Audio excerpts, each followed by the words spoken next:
Hi everyone, and welcome to episode 16 of The Green Room. I'm James. I'm here with Nick. How are you getting on, Nick? You good? Yeah, I'm well, very well, thank you. Very well good. for this beginning of the next week. So it's good. all good. It's all good.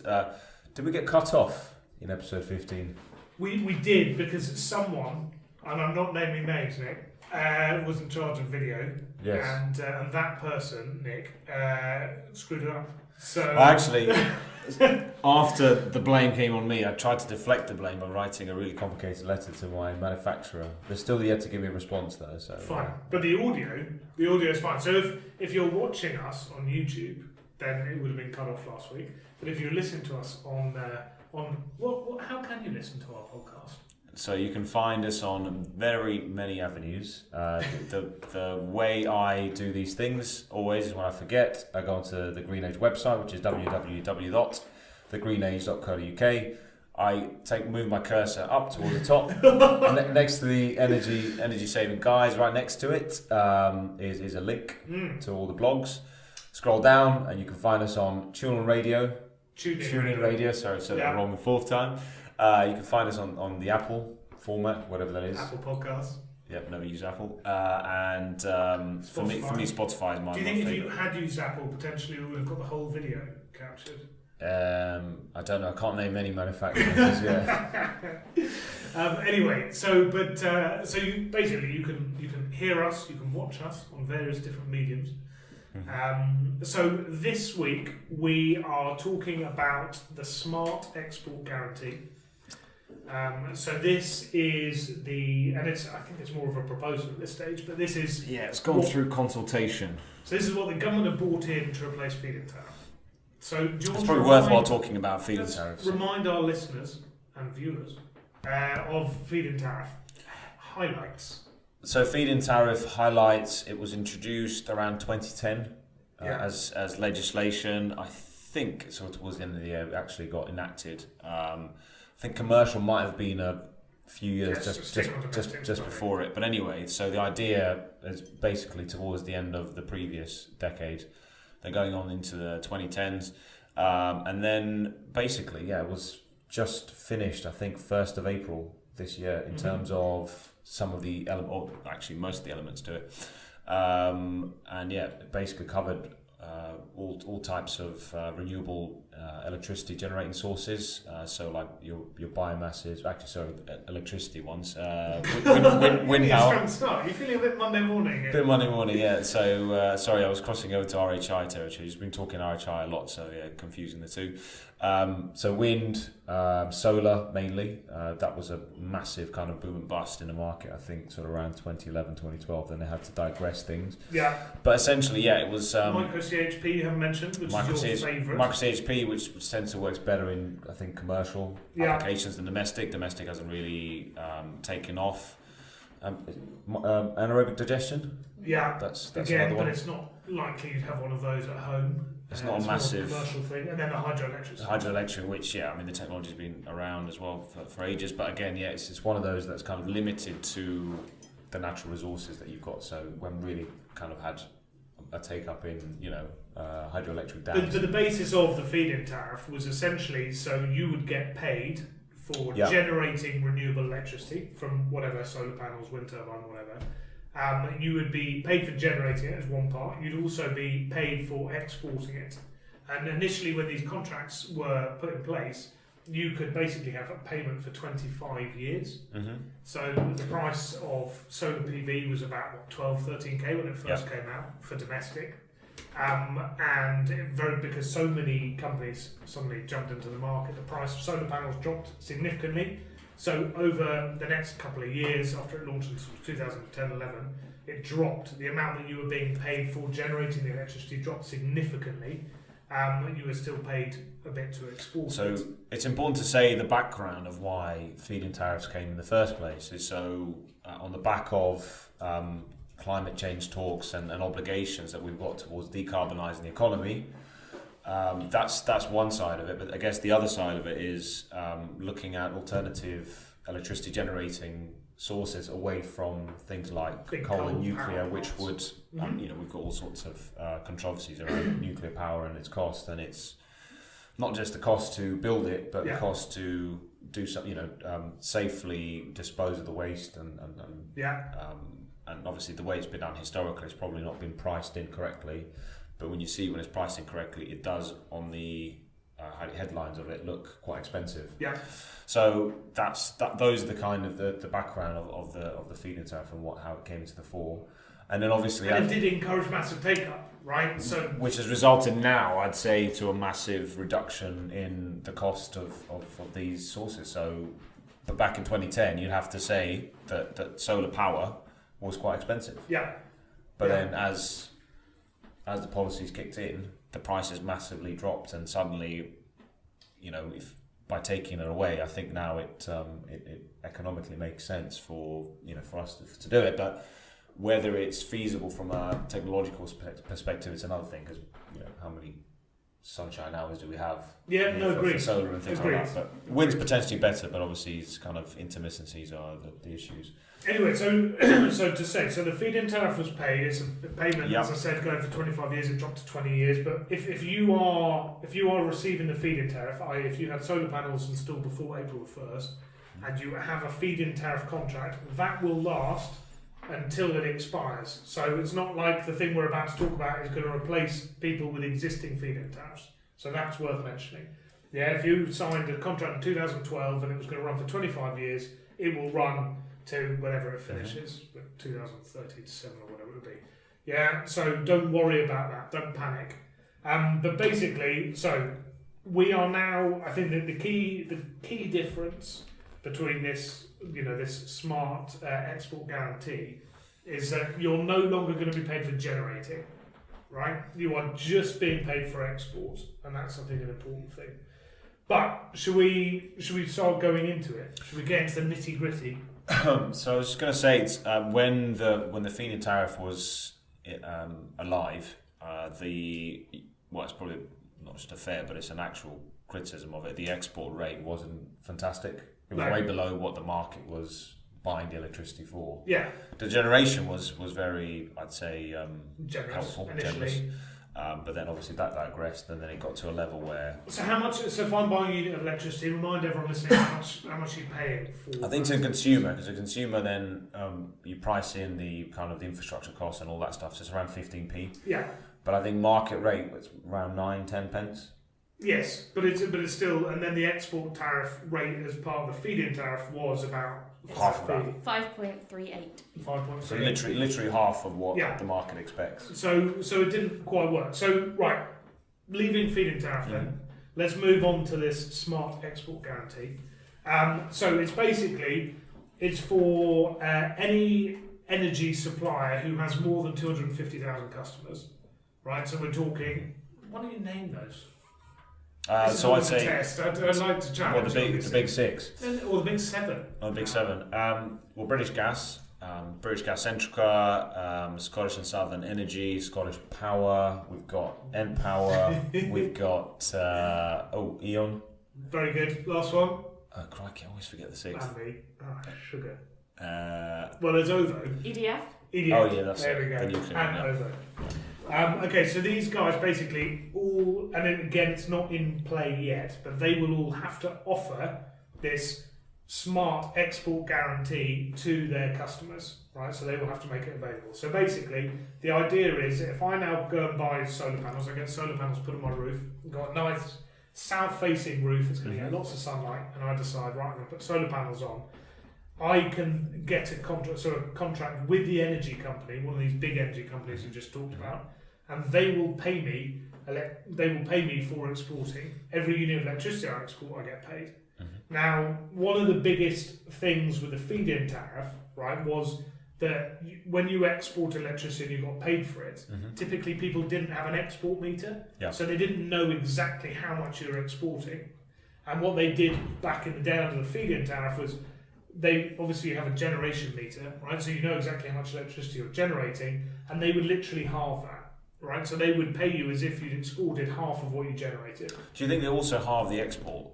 I'm just thinking of it. It just came to me now. Is because during the 12 hours when normally people go to work and you're at home and you're doing stuff, you're using it, but then the hours at night when the electricity is low, effectively you've got excess capacity. So maybe that's I why think so. they oversimplified. They said, right, 50% of the time. Yeah, but but you still had the option. You could have got an export meter, right? But we were always, we've always said it. There's a way to manipulate the feed-in tariff. Was that you've got a sort of an immersion control type thing. Yes. A solar diverter. Yes. And so what you were doing was you were generating electricity. You were going to be paid as if you're exporting 50% of what you generated. Mm-hmm. So you may as well use all of that electricity. It doesn't help in terms of the greater good because you're not feeding electricity back into the grid for other people to use. You are basically using all that electricity. So it's important then the SCG will stop that because basically this will be, from what I understand, will be metered. So you have to have a meter. Export meter. Have to have an export meter. So that will obviously prevent you, getting the, how do you say that, optimization or the diverter. Yeah. Or diverting into something else. If you want to export, if you want to be paid for it. But the other thing, and I just assumed it would be, and I think the government are trying to set out how they want it to work exactly. But so they, in terms of exporting electricity back to the grid, right, at different times of the day, electricity has different values. Mm-hmm. Yeah, so different prices. So and it's all to do with supply and demand. Yeah. So if demand for electricity is very, very low. So we're just, so what is it now? We're mid-morning, so we're probably coming off the first peak. Yeah, aren't we? exactly. And it's in the summer. So again, people with electric heating, well, we're not in the summer quite. I wish we were, but we're almost in the summer. Did we have the first week of coal-free? We did. Well, we can mention that later again. Sure. But that's awesome. But the so right now, as you say, you're coming off your peak. The electricity demand is pretty high, but not as high as it would be in the winter when you need heating and more lights and that sort of stuff. Whereas in the middle of the night, yes, everyone's sort of asleep. Yes. As much as government are trying to incentivise business to use more electricity at night, there is still definitely supply. There's demand curve where demand is lower during the evenings, and so the electricity potentially has a lot less value at night, and it can sometimes slip into sort of a negative place. So, there's so much excess capacity, say from your nuclear power plants. Generators have to essentially pay to get rid of it. Yeah. Now, as one of the key underlying pillars, I guess, of this new. What was your acronym for this one? SEG. SEG. Because I can't Or quite remember that. Smart. Yeah, SEG. That's part of maybe that will catch on. Yeah. The SEG. The SEG. So as part of the SEG, you cannot. So obviously you're being paid to export it. If it gets to a position or time of the day when normally an energy producer would have to pay, an energy supplier would have to pay to get rid of the electricity they're producing, you never have to pay the company back the money. Does that make sense? Mm-hmm. So despite the fact they don't want it and they have to pay, you are not liable to pay any money out for that. Which is good. So you can basically, you only get the upside. I guess they'll just price it. So I know they've given different rates of contract and types of contracts you can get into, which is getting more detailed. But I guess from a simplistic point of view, they'll probably just value it at zero or something. So even if you're exporting it. Exactly, it's not going to be an issue. Now, there's two types of tariff. So I've got my solar panels, I'm producing lots of electricity, I'm going to try and sell that back to the grid. You've kind of got two main schools of thought, and I think the energy companies, when they come out with their different tariffs, and they all are due to come out with tariffs shortly, you're going to have one that's just a flat rate tariff, right? So whatever I produce at any moment, I know that I'm going to be paid that amount for the electricity. Yeah, so it's likely to be obviously less than the price I'm paying from the grid. Mm-hmm. Yeah, a lot less. Mm-hmm. But it's also because it's basically got a couple in that time when the price is a lot lower. Yes. The market rate's a lot lower. Yeah. So it's not going to probably be a million miles from where the export tariff was on the feed-in tariff. Yeah, it's going to be about 5 or 6p, you'd have thought. Might be lower than that. But you're getting solar panels. Will they time that, or is that going to be 24 hours? No, so the flat rate tariff. Yeah. Yeah, it's literally reading your meter, and if I've exported 1,000 units, right, it's paying me whatever the export tariff is times 1,000. So that's right. Yeah. So that will be. So that's a really simple version. Then they have, and it kind of, you can see how it's evolved with the complexity of the grid and smart meters and that sort of thing. Then we have a simple variable tariff, right? And the simple variable tariff is a little bit like Economy 7. Mm-hmm. Yeah. So during the day, if I export, so maybe between the daylight hours, so between, I don't know, So they will set 6. arbitrary on this one. They will set arbitrary times. So they'll basically, say between 7 and 6, you are paid 8p, but between 6 p.m. and 7 a.m., you're paid 1p type thing. So that's a very, very simple variable tariff. You'll be fully aware of what's going on. Now we've got the one step further. So that's kind of, for me, that's equivalent of Economy 7. Yeah. It's kind of, it's smartish. It's trying to play slightly with the supply and demand, but it's pretty basic. The one that I can see they're going to use a lot more, and that's the advanced variable tariff, right? And this one's a bit more interesting because the advanced variable tariff, they will pay you, different prices for every sort of half hour of the electricity. So it'll be a lot more reactive to the grid. Now this is where I think it's interesting because we talked about time of use tariffs, right? And they're quite a clever idea. So basically, you pay for electricity from the grid at different times. Well, if I'm paid to export it and I get paid different rates every half hour, I can, in theory, if I know that electricity, there's a really high payment at 9 o'clock, because there's loads of people watching telly and boiling kettles and making dinner and all that sort of stuff. I can, in theory, attach my solar panels to an energy storage system, and then I can export that electricity, the electricity stored in the batteries, chemical energy, and transfer it back to electricity and ping it back to the grid at that time. So I'm making electricity during the day, it's free, solar panels. Obviously you've got to pay for the solar panels themselves. Produce electricity, I then ping it back to the grid when I'm going to be paid more than I normally would. So that one is one that I think a lot of people will start seeing as a massive benefit. Will that be, so when they commission it, the technology will allow the storage component to go with the... Well, you can't say no, right? Because it intuitively makes sense. And electricity is electricity. We've talked about this before. I think which company did the unicorn power? They had that advertising. Do you remember they had the advertising and they were kind of basically saying, well, we offer cheaper electricity. So it kind of needs to be a non-grid tied battery, if you see what I mean. Because if there's any way the battery can feed in from the grid to charge it. In theory you could buy it, but that's in theory. You could buy electricity from the grid when it's cheaper and sell it back when it's more expensive. I imagine the tariffs will never ever be that stage. So if it costs me 15p to buy, I'm never going to be paid 15p to export, or more. Because otherwise I'd buy it all during the day and then I just ping it back at 9 o'clock when I was paid 20p to export it. I think sadly they'll have cottoned on that is a terrible idea. They might not. But I'd have thought so. Maybe they're listening to this podcast. Maybe they're listening to this podcast. But you can see, I guess, if this policy goes through and it gets a bit of traction in the market, I can see where it doesn't just get rolled out to generators. Effectively, every household in the country, if it had a smart meter and the ability to ping electricity back, could become its own exporter. And I think this is what they want. If you look at the energy grid, we have lots of so we have gas power plants and nuclear power plants and whatever. It's relatively the amount of electricity we can ping into the grid. Gas power plants are great because they can turn on and off pretty quickly, but nuclear can't. So you've got like this base load of electricity. It's very inflexible, and so things like this will make our grid much more efficient. Because the total demand that you have to have in place will come down. Because you'll get people that will cotton on. And you won't get necessarily if it becomes more localised, you won't necessarily get the transmission losses that you currently get from transporting one end of the country to the other. Because in theory, if it's not going as far, you don't get the losses.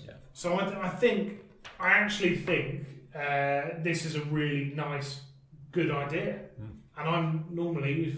So you've heard me speak over the last few weeks. I'm normally quite critical of government policy, but actually someone seems to be using a brain, which is nice and makes a nice change. So I do, it's a shame the feed-in tariff got cut, and I think when the feed-in tariff got cut, when it got halved, the initial one that came out was uber generous, and then they literally halved it one day.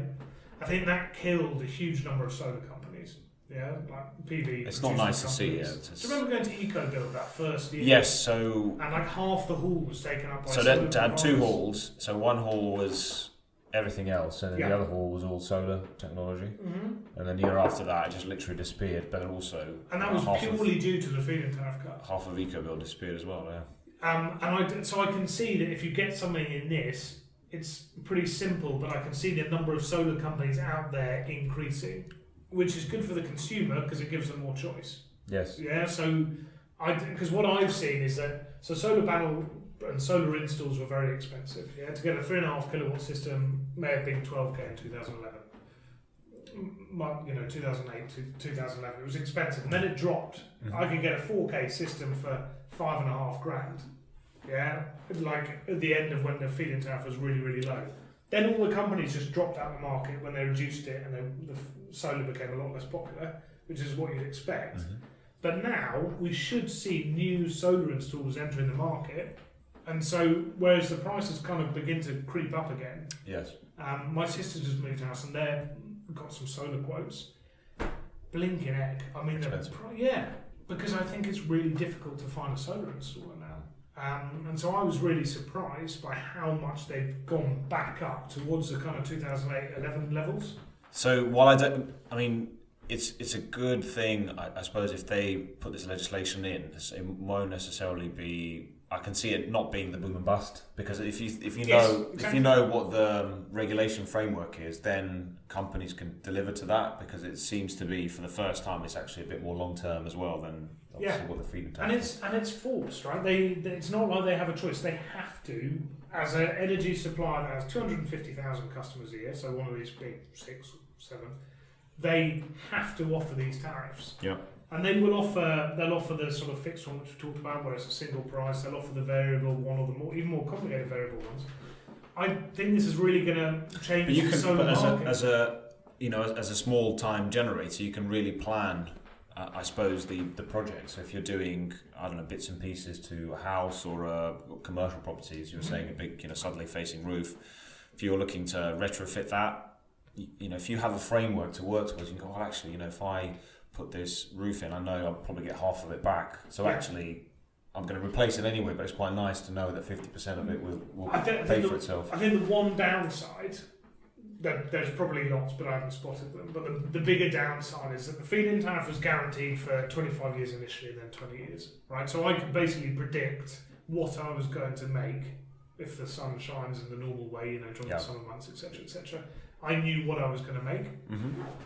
Under this scheme, under the current framework, what they're looking at is each contract. So each supplier will basically, they can set whatever terms they want, right? So they can say, right, this contract is going to run for 2 years. So it's almost like you change your energy supplier every year to get the best deal. This will start appearing here. So the issue with that is if I've got to pay $5,000 or $7,000 or whatever it is for my solar panels, I don't quite know, because one year it might be really high, the payments, and the next year the contracts coming out might be really low, and you know what I mean? Yeah. So it's going to be tricky. For me as well is to have 4 or 5 different tariff type rates, and then, as you said, and then each within those you've got different kind of duration of contracts.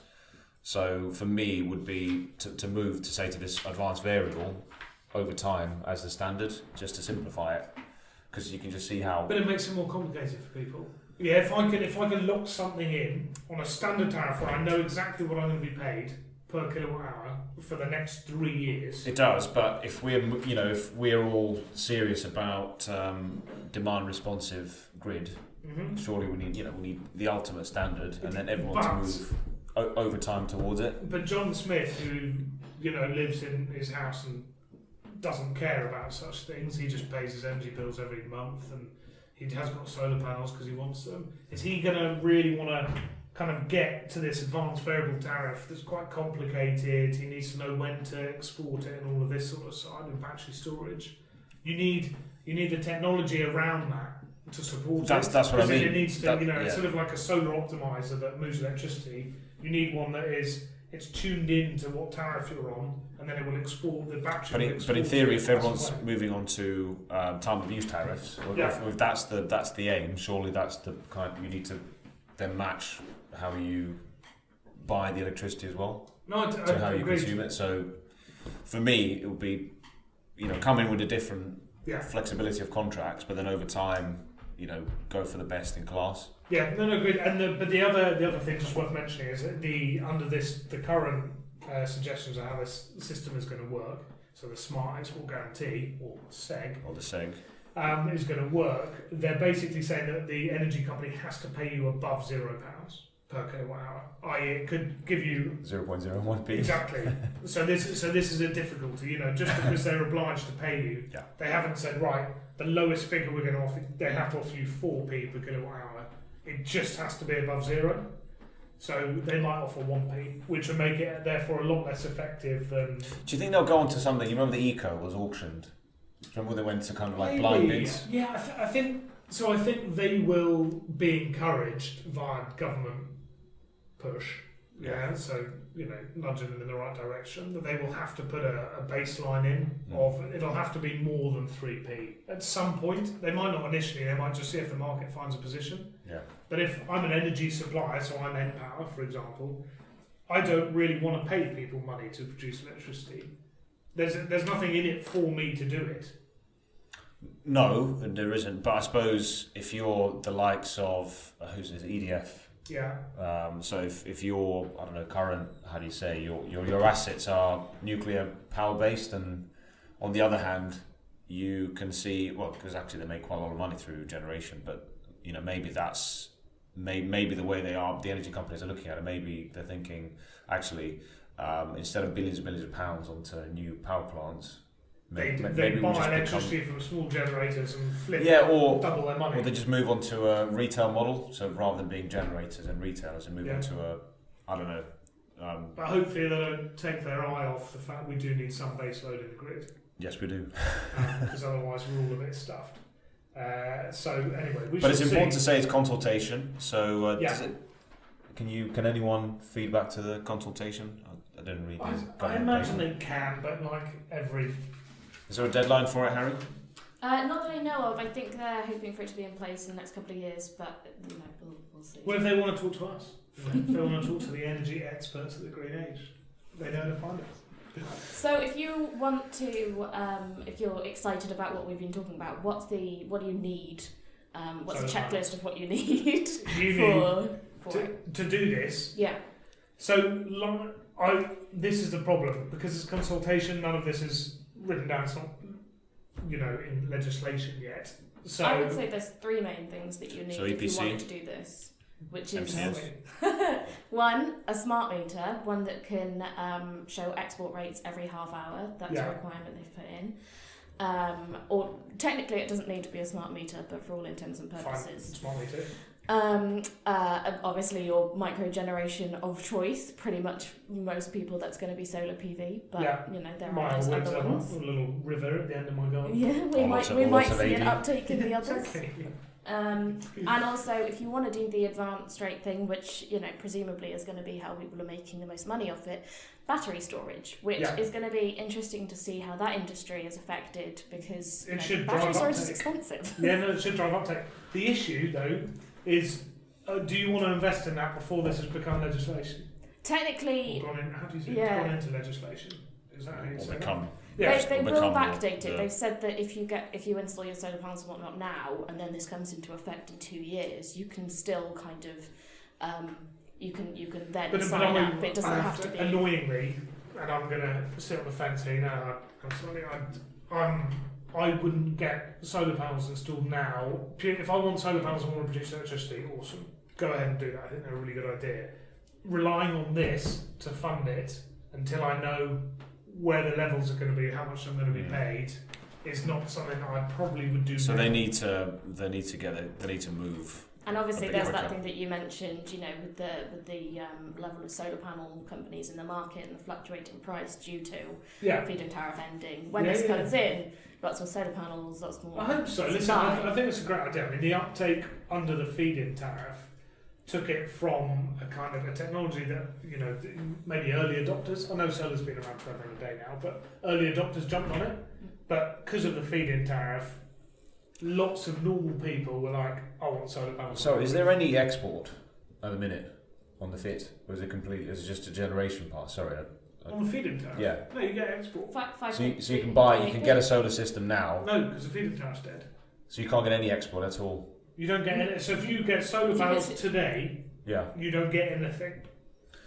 But in theory, what Harry's saying is you get backdated. Not backdated. Or it would start when the scheme starts. Yeah, you can.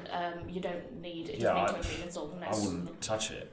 I mean, because I'm on the basis that there's no export fit at the minute. And you don't know what it's going to be. So no, agreed. But which is sad. But when it comes in, then I think hopefully it'll make the numbers worthwhile. One of the really exciting things about it is that obviously the feed-in tariff is our money essentially. It's being paid for by higher energy prices, and that money goes towards the feed-in tariff being paid. Whereas this is self-sustaining. Yeah. So the government doesn't need to be pushing us to pay more or pouring more money into it. The energy companies are paying, which is, excellent. But if the energy companies are paying, where are they going to make their money? I mean, how they'll just price it into the rate, yeah. And this is why I think what you said, they're going to have to put a base in lower than 0.00 nothing. Well, that's it. Or higher. Higher. So it's going to have to be 3p or 4p or 5p or 8p or whatever it is. And if they do that, obviously that will then be passed to the energy consumers. Despite the fact, I don't have solar panels on my roof, I'm going to have to pay for people who do have solar panels. Difficult. It is tricky. It is a tricky one. So presumably, like the feed-in tariff, you still have the kind of stringent rates for quality of the. So the MCS installers. Yeah, the standards. I guess so. I mean, there is a new framework coming out, isn't there? So past 2030, which is kind of a framework for installing things and a methodology for installing energy saving stuff is being replaced. I think there's something like past 2035. Yes. I think. There's another past 2050 as well. I always forget the kind of acronyms. So, but I think so. I assume yes, and especially with electricity, you don't want to be messing about. So I assume it's probably going to be an EPC strict. Before it was a band D, wasn't it? Yeah, and they'll try and time. Yeah, it'll be the same. They said that the eligibility criteria will be the exact same as it was with FIT. Okay. So it needs to be under 5 kilowatts. No. There's 5 megawatts. But that's a commercial system. 5 megawatts is massive. Yeah, it's the same as the feed-in tariff criteria theoretically. So I'd say wait and see. Yeah, I probably would as well. Yeah, I would, unless you've got a massive roof and you just want the electricity anyway. Yeah. In which case, don't wait, do it now. So that is the Smart Export Guarantee, or SEG, in a nutshell. We'll make SEG happen. Yeah, let's make SEG happen. Cool. So that's that. On to energy news. So you talked about, and I think this one is cool, with the coal power. We had our first week with that was good. With no coal power since the Industrial Revolution. Since 1882. Since 1882, that is cool. That's very good. So well done us. Pat on the back. What other stuff we got? Well done, GB. Basically, the context of the last few months we're kind of discussing about some of the failures of energy suppliers. So we've had quite a few small-time retail ones, say with 35, 60,000, 100,000. Do you know how many have gone bust in the last 6 months? 80. 11 in the last 6 months. I don't know, because I was reading it off this script, but it's an article from BBC News, so a trusted source. Why is that topical? No, sorry, go on. We're only quite trusted sources here. No, but it's on the back of on the back of kind of consultation from Ofgem, and Ofgem have looked into this. Ofgem are the regulator for this industry, and they've looked at obviously what's happened in the last 12, 24 months. So basically, going forward, those stress tests for new entrants will be much, much tougher, much more stringent. So green age power, if we want to start our own electricity company. Yes, you kind of need to have, I'd say, financial prudence, or some sort of financial backing. So much kind of higher stress tests should, I guess, variations in electricity go up and down. So I don't know quite what the stress tests were of the current regime, but certainly they are looking into much more stringent tests.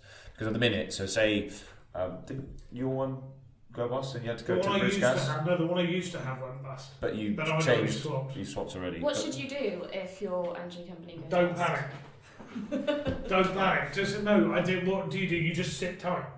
You will be swapped to another provider. But then, as soon as you have been swapped, it's all gone through. Then go on to a company like USwitch, and we can put the link in for USwitch at the end of this. But go on to a company like USwitch, and you will therefore basically just look for cheaper tariffs. So go onto your energy bill, your latest energy bill, and look for the kilowatt hours used of electricity and the kilowatt hours used for gas, and you type those in to USwitch, or you type in the tariff you're using, and they will basically tell you which one to swap to, and they will tell you how much you'll save if you use the same amount of electricity and gas the following year. Mm-hmm. Because what they automatically switch you onto once you get swapped into your new company is a deemed tariff, which is usually rubbish. Expensive. Yeah. So definitely want to, but you do have to sit tight until you get moved. Don't try and sort of panic and swap during the process. What was the swapping company called that continually moves you every year? There's a few, there's more and more doing it, and maybe we'll see the same thing for export with the automatic. Do you think we should try and reach out to these guys and see if anyone would be interested in coming in and talking to us? That'd be good, yeah. Their things. So yeah. I know a few of these guys. Do you? We should come in. We can come have a chat. We should come and come for a podcast. Yeah. We should get. Do you think other people would like to come and talk to us? Our favourite one is Look After My Bills. Look After My Bills. Were they on Dragon's Den? They were exceptional on Dragon's Den. Fine, good. They made a lot of money. And there are others. Labrador is another one off the top of my head. We'll list some more. Okay, cool. So we mentioned Sainsbury's as well. So Sainsbury's Energy is no more. So they've been subsumed by British Gas because they were just the front face of British Gas. Yeah.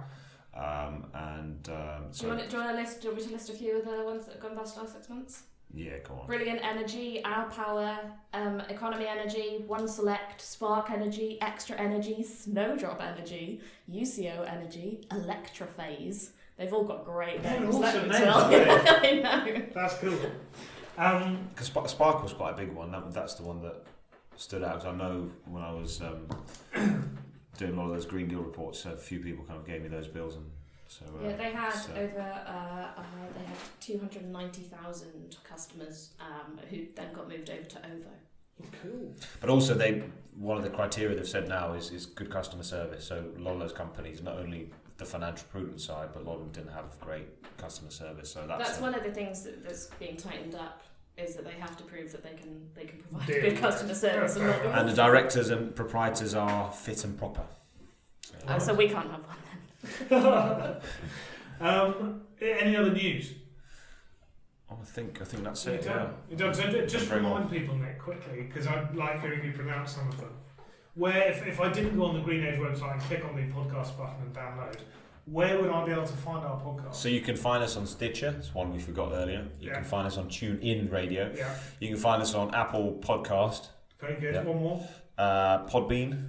Yeah. Spotify. And Spotify. That's the one I always subscribe to. Or you can watch us on YouTube. And that's where I always watch us. Over and time and time again. If you're watching us on YouTube, leave comments because we like them. I mean, as long as they're not too rude. Well, if they're rude, it doesn't matter anyway, really. But we still like getting interaction from people. So do that. And it's only a few episodes until we'll have another customer questions and listener questions. So if you've got any stuff that you want us to answer, then pop that in comments or give us an email. Very good. Well, I think that wraps up this episode. So thanks, Nick. Thank you, James. And we'll see everyone next time. Harry. Thank you. I think they're getting more input than last time. This is good. I like this. But that's soon we'll get you on camera. I like being mysterious voice of reason. Cool. Well, listen, thanks everyone for listening or watching, and we will see you next week.